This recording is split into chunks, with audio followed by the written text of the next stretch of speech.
يسعد أوقاتكم وأهلا وسهلا فيكم معي بهجة في المطبخ. وصفتنا لليوم هي أصابع زينب، الأكلة الحلو اللي كتير طيبة وشهية وكتير منا بحبها. فخليكم معي لآخر الفيديو. يلا نبدأ بتحضير الشيرة أو القطر. في البداية راح نحتاج لكوبين من السكر وكوب من المي، سواء كانت الأكواب معيارية أو أكواب عادية، فخليكم على نفس الكوب في الاستخدام.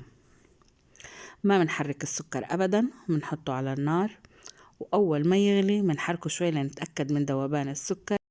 بعدين منضيف معلقة طعام من عصير الحامض، ومنخفف النار تحت القطر، وبنتركه تقريبا لمدة 10 دقايق. بعد هيك بعد ما نشوف انه القطر تقل منضيف معلقة طعام من ماء الزهر او اي نكهة انتو بتفضلوها. نترك القطر على جنب لحد ما يبرد، وحيكون معانا بهالشكل. هلأ بنبدأ بعجن أصابع زينب. بنبدأ بكوبين من السميد، وبعدين كوب من الطحين، معلقة صغيرة من الخميرة، معلقة صغيرة من السكر، ومعلقة صغيرة من البيكنج باودر، ورشة ملح. بعدين بنضيف نص معلقة من المحلب، نص معلقة صغيرة، ومنضيف معلقة طعام من اليانسون البودر، بعدين معلقة طعام من اليانسون الحب، ومنحركهم كتير منيح. بعدين بضيف نص كوب من الزيت. ببدأ بتحريك الزيت مع المواد الجافة بس بإيدي أحسن. بالنسبة للنوع السميد حيكون من السميد الناعم، لا هو السميد الخشن ولا اللي مثل الطحين.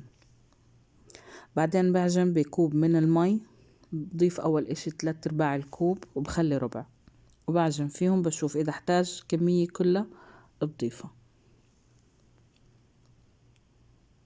احتاجنا طبعا الكوب كله، فهون استخدمت يعني كوب من المي، وحتكون المي دافية، لا هي سخنة كتير ولا هي باردة كتير، وهيك ممتازة. بغطيها وبتركها ترتاح لمدة نص ساعة. وبعد نص ساعة بشوف إذا لقيت العجينة ناشفة برشرشها بشوية مي، بس هيك العجينة ممتازة.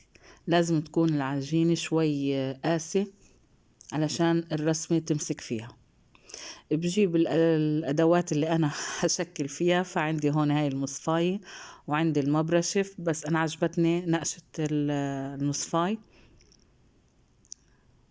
باخد قطعة صغيرة وببرمها بأصابعي لتاخد طبعا بقلب المصفاية لتاخد الرسمة. رح أعمل مرة تانية كمان حبة لتشوفوا كيف طريقة التشكيل. ناخد قطعة صغيرة وببرمها بإيدي بهالشكل لأخدت الرسمة. وإذا كانت العجينة مزبوطة تأكدوا إنه ما رح تفتح معاكم أبدا أو تفلش بالقلي. فإذا كنتوا قلقانين من هالشي ممكن تسكروها من الجوانب. شايفين الرسمة محلاها؟ وهيك خلصنا من العجينة كلها ونبدأ بالقلي.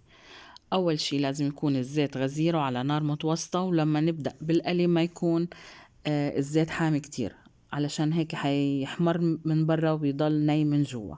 لا، هيك بتستوي وبتتحمر بنفس الوقت. وبس توصل لها اللون منشيله ونحطه بمصفاية لنصفيه من الزيت. شايفين كيف اللون حلو؟ بعدين ببدأ بالوجبة التانية. إذا شفتوا إنه الزيت صار كتير حامي ممكن إنه تطفوا النار تحته لياخد شوي هيك برودة، بعدين نرجع منشغل النار مرة تانية علشان ما ينحرق ويضل ني من جوا. ونسيت أقولكم إنكم ما تنسوني باللايك وبالمشاركة والاشتراك بالقناة إذا لأول مرة بتشوفوا قناتي، وما تنسوش تفعيل الجرس. وهون خلصت معي الكمية كلها. بعدين بضيف عليهم القطر وبحركهم شوي ليندمجوا كلهم مع بعض، وبعدين بتركهم شي 2-3 لحد ما يتشرب القطر. وبعدين برتبهم بصحن التقديم بشكل حلو، ومناخد حبة ندوقها وبتاخد العقل. النكهة، الاستواء، القرمشة اللي برا شي روعة.